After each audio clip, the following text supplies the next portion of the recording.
আমরা বহুলাংশে সেটা থেকে বঞ্চিত হচ্ছি।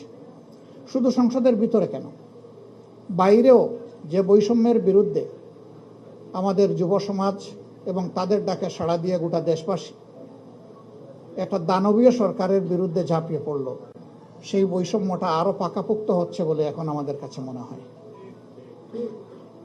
300 আসনের সাজানোই দেশ, যেখান থেকে সরকারি দলের সদস্যরা তারা নির্বাচিত হয়ে এসেছেন, সেখানে এ পর্যন্ত ফান্ডের এলোকেশন যা দেওয়া হয়েছে তার ধারে কাছেও বিরোধী দলীয় সদস্যকে দেওয়া হয়নি।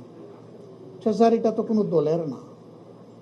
এবং তারা বলেছিলেন তারা যদি সরকার গঠন করেন বৈষম্য করবেন না, সুষম উন্নয়নে হাত দেবেন। ইতিমধ্যে আপনারা দেখেছেন উত্তরাঞ্চলে গিয়ে তাদের একজন বিশিষ্ট দায়িত্বশীল নেতা বলেছেন, ভোট দেবেন জামাতে ইসলামীকে আর উন্নয়ন চাইবেন আমাদের কাছে। এটা কিভাবে হয়?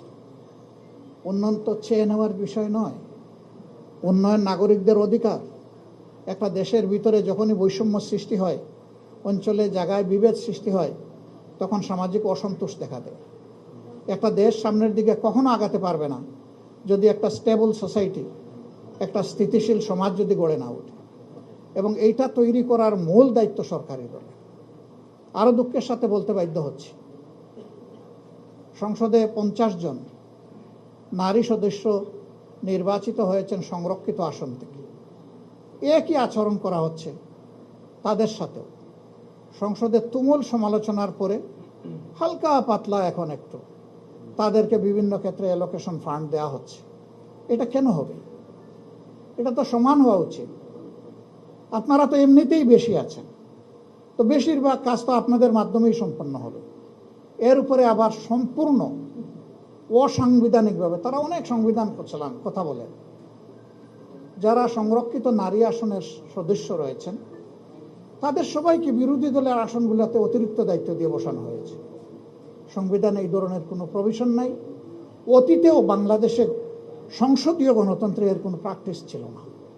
আমরা যখন জিজ্ঞেস করেছি তখন এক এক মন্ত্রী এক এক ধরনের উত্তর দেন। এখানেও গুজামি, এখানেও কোনো স্পষ্টতা নেই, অস্পষ্ট। একটা দেশ এবং জাতি এইভাবে আগাতে পারে। সবচেয়ে বড় ইস্যু, এদেশের 70% মানুষ একটা কার্যকর পরিবর্তনের আশায় গণভোটে হা বলল, ভোট দিল। এটা তারাও চাইলেন, আমরাও চাইলাম। কিন্তু ইলেকশনে যখনই তারা একটা বড় বিজয় যেভাবেই হোক পেয়ে গেলেন, এখন তারা ওইটা ভুলে গেলেন। এখন গণভোটের রায় তারা আর বাস্তবায়ন করবেন না। এবং সংস্কার পরিষদ যেটা গঠন আর ডাকার কথা ছিল, এটা মূলত দায়িত্ব প্রধানমন্ত্রী। তিনি আহ্বান করবেন, লিখিত অনুরোধ জানাবেন প্রেসিডেন্টকে, সভা তিনি আহ্বান করবেন। তিনি অনুরোধই জানান না, তারা শপথটাও নিলেন না। তারা এখন বলেন যে এটা সংবিধানে নাই। তো সংবিধানে অনেক কিছুই নেই, কিন্তু ডক্ট্রিন অফ নেসেসিটি হিসাবে সব কিছুই পিপলস উইল হিসাবে মেনে নেওয়া হয়েছে, যেটাকে সুপ্রিম ল মনে করা হয়। এবং সেটা দেশবাসী গ্রহণ করেছে, সানন্দ চিত্তে গ্রহণ করেছে। এখন এক অংশ আপনি মানবেন, আরেক অংশ মানবেন না, এটি তো হতে পারে।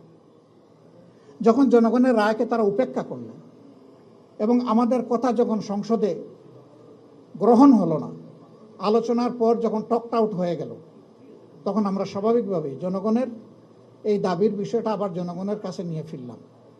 এখন যে আন্দোলনটা আমরা করছি ধারাবাহিকভাবে অত্যন্ত নিয়মতান্ত্রিক পন্থায়, সেই আন্দোলনটা মূলত ওই কারণেই তারাই আমাদেরকে রাজপথে ঠেলে দিয়েছিলেন। আমরা চেয়েছিলাম এর সমাধানটা সংসদের ভিতরে হোক, সংসদকে কেন্দ্র করে রিয়েল সংসদীয় রাজনীতিটা হোক। তারা এটা হতে দিলেন না। এক মিষ্টি সকাল, কানে কানে কিছু গুনগুনিয়ে বলে যায়, কাছে আয় ভেসে যায় হাজার ফুলের ঠিকানায়, ছুঁয়ে দিয়ে ডুবে যায় সুগন্ধে সেই সীমানা। তিব্বত লাক্সারি সো, বাংলাদেশের রূপ।